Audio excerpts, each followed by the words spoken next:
स्वानि देवासाभितर्दुरितानि परः शुभ यद्भद्रं तन्नया शुभ ॐ हिरण्यगर्भः समवर्तता भूतस्य जातः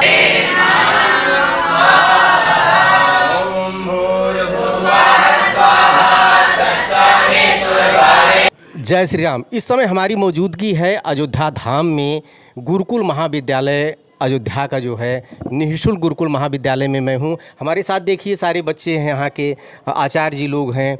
हम लोग आजकल अपनी सनातन संस्कृति को भूलते जा रहे हैं। पाश्चात्य हमारे ऊपर इतना हावी हो चुका है, पाश्चात्य का इतना ज़्यादा हमारे ऊपर प्रकोप है कि जो हमारा मूल है, जो हमारा आधार है, जहाँ से जितनी औषधियाँ निकली, आजकल एलोपैथी की तरफ जा रहे हैं, अंग्रेजी की तरफ जितना ज़्यादा मैं कहता हूँ कि आधुनिकता की तरफ चलिए। आधुनिकता को अगर हम नहीं अपनाएंगे तो हमारा आगे प्रोग्रेस नहीं होगी, आगे नहीं बढ़ पाएंगे। लेकिन जो हमारी जड़ है, अगर मूल को हम पकड़ के नहीं चलेंगे, जड़ हमारी कमज़ोर रहेगी तो आगे जाके धप से हम गिर जाएंगे। इसलिए इसकी भी ज़रूरत है कि आज के समय में हम मूल को बचा के चलें। हमारे देखिए जितने गुरुजन हैं यहाँ पर, आचार्य जी यहाँ पर, ये बताएं आचार्य जी। जय श्री राम। जय श्री राम। जय श्री राम। आपको शुभ नाम? हम निःशुल्क गुरुकुल महाविद्यालय से शशिकांत दास व्याकरण के शिक्षक हैं। जी जी जी। और यहीं पर बच्चों के साथ अध्यापन का कार्य करते हैं। जी जी जी। और बताएं कैसा आज की शिक्षा, पहले की गुरुकुल और आज के गुरुकुल में क्या अंतर आप पाते हैं?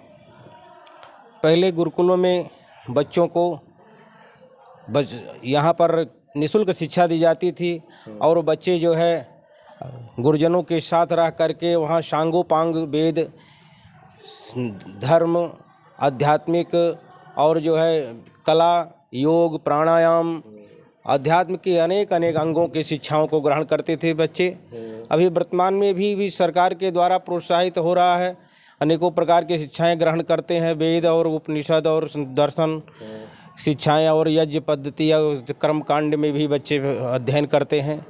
इसके अनेक स्वरूप हैं, अनेक अंग हैं। वर्तमान शिक्षा जो है पद्धति सरकार के द्वारा प्रोत्साहित हो रही है। वर्तमान सरकार है संस्कृत और संस्कृति को बढ़ाने के लिए प्रयासरत है। बस इसमें भी हम लोगों का सभी का योगदान है। सब लोग भी चाहते हैं कि जो है हमारा जो भारतीय पुरातन संस्कृति है, जिस पर हमारी गरिमा, हमारा पहचान है, हमारे देश के, हमारे राष्ट्र की, हमारी संस्कृति की, हमारे स्वरूप की पहचान है, वह यथावत पूर्ववत बनी रहे। इसको लेकर के हम सभी लोगों का पूर्ण रूप से प्रयास है कि यह गुरुकुल संस्था और गुरुकुल शिक्षा पद्धति या उत्तरोत्तर विकास के पथ पर अग्रसरित हो और सभी बच्चे इस भारतीय संस्कृति को ग्रहण करें। हमारे साथ आचार्य यहाँ, प्राचार्य जी यहाँ पर। सर परिचय अपना। मैं वीरेंद्र कुमार पांडे, कार्यवाहक प्राचार्य। क्या आप पाते हैं कि पहले के हम विषय के पॉइंट ऑफ व्यू से आपसे जानना चाहेंगे। ये गुरुकुल में जैसे परंपरागत एक भाषा ये माना जाता था कि केवल संस्कृत की का ही उसमें जो है अध्ययन किया जाता है, लेकिन आज गुरुकुल बदल चुका है। मैं देख रहा हूँ सारे विषयों का समायोजन हो जा रहा है। क्या आप अंतर पाते हैं इस दृष्टिकोण से? देखिए, पहले तो प्राच्य शिक्षा ही दी जाती थी, लेकिन वर्तमान में जो परिवेश चल रहा है उसके अनुसार भी जो है हम लोग को बदलना पड़ा अपनी शिक्षा प्रणाली को। इसमें तमाम प्रकार के आधुनिक विषय जो हमारे यहाँ इंटर कॉलेजों वगैरह में चलते हैं, वो विषय सम्मिलित किए गए ताकि बच्चों को जो है नवीनता से भी परिचय कराया जाए। वो पुराने के छात्र न रह जाएं कि उनको केवल संस्कृत शिक्षा ही रटाई जाए। संस्कृत के साथ साथ अन्य विषयों के भी ज्ञान होना ज़रूरी है। तो उन हिसाब से अगर देखा जाए तो आज के युग में अंग्रेजी का समावेश किया गया। पहले ये वैकल्पिक विषय हुआ करती थी, अब ये सरकार ने जो है अनिवार्य कर दिया है, हिंदी, गणित, अंग्रेजी, विज्ञान वगैरह, साथ साथ सोशल साइंस। जब तक बच्चे सोशल साइंस के बारे में यानी कि समाज के बारे में नहीं जानेंगे तो आगे चल के समाज में क्या दिशा दिखाएंगे। अच्छा आचार्य, एक चीज़ बताइए, जो हम लोगों को बचपना था याद आता है, आप भी उसी प्रोफाइल में रहे होंगे, एक नैतिक शिक्षा एक सब्जेक्ट हुआ करता था, अब वो विषय हटा दिया गया।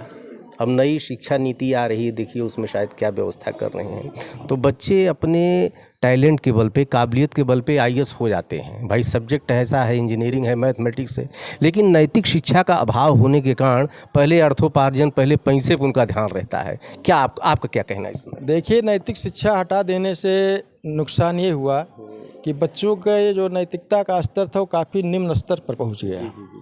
लेकिन संस्कृत विद्यालयों में नैतिक शिक्षा के स्थान पर हम लोग धर्म शिक्षा चलाते हैं कि बच्चों को अपने धर्म के बारे में, हम कहाँ से आए, क्यों आए, कैसे आए, मेरा आने का उद्देश्य क्या था, उस संदर्भ में भी शिक्षा यहाँ दी जाती है। प्रातः सायं 2 समय हवन यज्ञ कराया जाता है, उसके माध्यम से बच्चों को संस्कृत किया जाता है, उनके अंदर कुछ संस्कार डाले जाते हैं ताकि वो चल कर के समाज में एक नई दिशा दशा को दिखाने का कार्य कर सकें।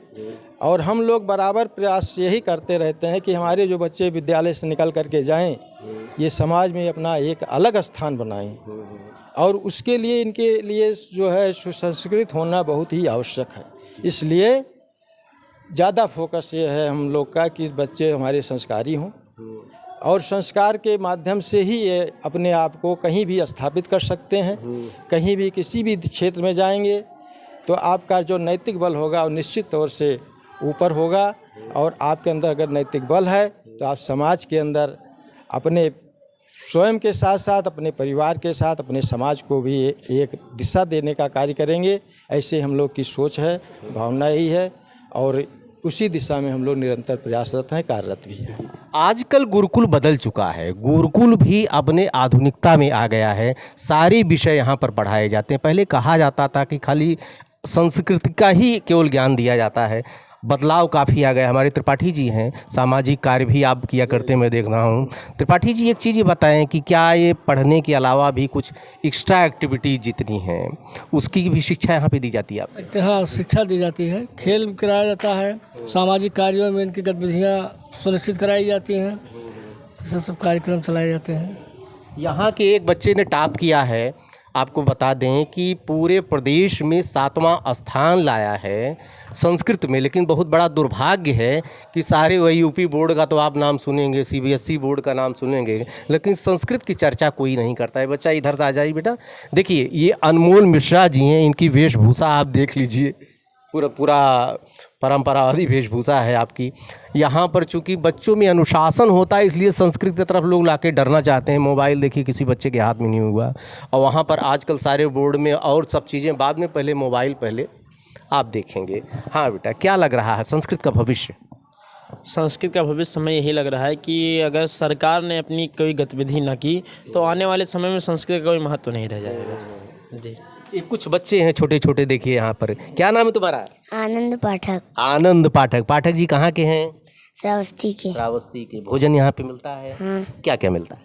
दाल चावल पूरी सब्जी यही सब मिलता है। और सुबह नाश्ता भी मिलता है? हाँ। अच्छा, क्या आता है? कोई श्लोक सुनाइए। श्लोक। नमामि शमीशान निर्वाण रूपम विभुम व्यापकम ब्रह्म वेद स्वरूपम निजम निर्गुणम निर्विकल्पम निरीहं चिदाकाशमाकाशवासं भजे निराकारमोकारं मूलं तुरीयं गिरा ज्ञानगोतीतमीशं गिरीशं कारालं महाकालाकालं कृपालं गुणागार संसार पारम नतों तुषाराद्रिशंकाशघोरं गंभीरं मनोभूतिकोटि प्रभासी शरीरं स्फुरन् मूलनि कल्लोलनि चारुगंग लसद् बालेन्दु कंठे भुजंग चलत कुंडलं भूषणनेत्रं विशालं प्रसन्नानं नीलकंठं दयालं मृगाधीश्चरमांबरं मुंडमालं प्रियं शंकर। बहुत अच्छा, बहुत अच्छा। अब इसका अर्थ पता है तुम्हें? अच्छा, अनमोल जी बताएंगे क्या कह रहा था बच्चा। जी, ये भगवान विष्णु जी का एक स्तोत्र है, शंकर जी का, जो उनसे एक प्रार्थना की जाती है, नमामि शमीशान निर्वाण रूपम विभुम व्यापकम ब्रह्म वेद स्वरूपम। हे ब्रह्म के ज्ञानी, हे वेद स्वरूप, हे त्रिलोकनाथ, मैं जो आराधना कर रहा हूँ इस जगत में मैं आया हूँ, तो मेरी मनोकामनाओं को पूर्ण करिए और इस माया जाल से मुझे छुट्टी दिलवाइए। तुम सुनाओ बेटा। ओम विश्वानि देवासाभितर्दुरितानि परः शुभ यद्भद्रं तन्नया शुभ। ओम हिरण्यगर्भः समवर्तता भूतस्य जातः प्रतिरेकयासे सदाधार पृथ्वी ध्यामुते माँ कस्मै देवाय विषा निधे माँ। क्या कह रहे हैं? कौन से श्लोक है? क्या बोला है? नहीं, अर्थ बताइए। ये सुबह प्रार्थना का मंत्र है। सुबह जब हम लोग यज्ञ हवन करते हैं तो भगवान से प्रार्थना करते हैं हमारी जो अज्ञान है, हमारे जो दुर्विचार हैं ये दूर हों और हमारे अंदर ज्ञान की ज्योति जलाएं। भगवान उस ज्ञान की ज्योति को प्रज्वलित करें। और हमारे दुर्गुण दुर्विचार दूर हों।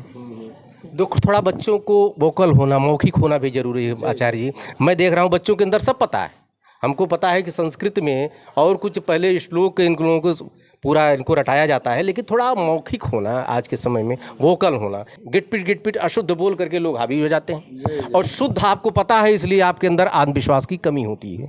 ये सबसे बड़ी विशेषता है यहाँ की। संस्कृत के साथ में एक विशेषता ये जुड़ी है कि ये बच्चे बोलेंगे, शुद्ध बोलेंगे, नहीं तो नहीं बोलेंगे।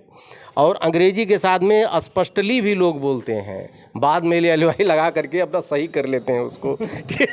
हमने तो ऐसे ऐसी भाषा सुना है, और सबसे बड़ा दुर्भाग्य लाखों कमा रहे हैं वो लोग। ये बहुत बढ़िया। और बताइए बेटा, तुम्हारा क्या नाम बात है? आओ बाबू, और कोई बोलेगा श्लोक? आ जाओ, श्लोक कौन बोलेगा? आओ बेटा, हाँ बताओ। वागर्थाव्यो संपृक्तौ वागर्थ प्रतिपत्तये जगतः पितरौ वंदे पार्वती परमेश्वरौ। इसका मतलब क्या है? इसका अर्थ है जगत के माता पिता पार्वती और परमेश्वर को हम शब्द और अर्थ के परिज्ञान के लिए अभिवादन करते हैं, बहुत बहुत धन्यवाद देते हैं। अच्छा ये बताइए, पढ़ाई के अलावा क्या सिखाया जाता है? यहाँ पर पढ़ाई के अलावा खेल और सब सिखाया जाता है, योग प्राणायाम सिखाया जाता है, और संध्या हवन होती है। और ठीक है। देखिए ये है संस्कृत। ये विद्यालय में हूँ, देखिए आचार्य जी लोग हैं यहाँ पर, और यहाँ पर नाश्ते का इंतज़ाम, भोजन का दोनों टाइम का इंतज़ाम। यहाँ पर आप देखिएगा विद्यालयों में जो माध्यमिक की कंडीशन है, जो प्राइमरी की स्थिति है, 15-16 दिन भगोना चढ़ता है और नाम लिया जाता है 30 दिन का, लेकिन 30 दिन ये किस तरह से व्यवस्था करते हैं, इनका कलेजा जानता है। कैसे व्यवस्था होती है आचार्य? यह विद्यालय यहाँ दूर दूर से बच्चे, यहाँ बहुत प्रदेशों से, बंगाल से, नेपाल से, मध्य प्रदेश से, बहुत दूर दूर से बच्चे यहाँ रहते हैं। और सब यहाँ की व्यवस्था बच्चों के शुल्क के रूप में, भोजन शुल्क के रूप में एक सूक्ष्म 1200 रुपये लिया जाता है, लेकिन और तब उतने रुपए में इस महंगाई के युग में उससे कार्य नहीं हो सकता है। यहाँ शहर के या बाहर से भी जो गुरुकुल संस्था आर्य समाज से संबंधित संस्था है, या आर्य समाज से जो प्रेम रखते हैं, या भी जो गुरुकुल छात्रों से, बच्चों से लगाव रखते हैं, वो लोग ऐसे दानदाताओं के सहयोग से, उनके अयोध्या से भी संत महात्माओं के सहयोग से यह जो संस्था संचालित होती है लोगों के सहयोग से। और बच्चों यहाँ लगभग 200-250 बच्चे यहाँ नित्य छात्रावास में रहते हैं, और उनको भोजन, जलपान और शिक्षा और हर चीज़, संध्या, खेल, हर चीज़ विषयों को पारंगत कराने के लिए हमारे अध्यापक हैं ऊपर से। और जो 4-5 अध्यापक यहाँ केवल जो है सरकार के द्वारा 4-5 अध्यापक ही 5 हैं इस समय वर्तमान में, और 3-4 अध्यापक बाहर से यहाँ अपनी व्यवस्था से रखे गए हैं। उनको संस्था रख करके उनका भी भरण पोषण करती है, उनको भी देती है कुछ पारितोषिक। और इस तरह से कि लगभग सब बच्चों को जो शहर में स्थित दान देने वाले हैं उनके द्वारा कुछ सहयोग के रूप में सहयोग राशि समय समय पर प्राप्त होती रहती है, उससे यहाँ की व्यवस्था चलती रहती है। इस रूप में इतने समाज सेवी हैं, हमारी सरकार है, स्थिति गुरुकुल को आप देख रहे हैं, बच्चों की वेशभूषा आप देख रहे हैं, बहुत ज़्यादा खर्चा नहीं लगता भोजन में। लेकिन इनको ध्यान देना चाहिए कि सरकार को जैसे अन्य जगह पे पैसा अपना लगा रही है, लगाना भी चाहिए विकास कार्यों में, लेकिन थोड़ा गुरुकुल की तरफ भी ध्यान देना चाहिए। देखते रहिए अयोध्या दर्पण। ढेर सारी शुभकामनाएं, फिर मिलेंगे आपको। धन्यवाद।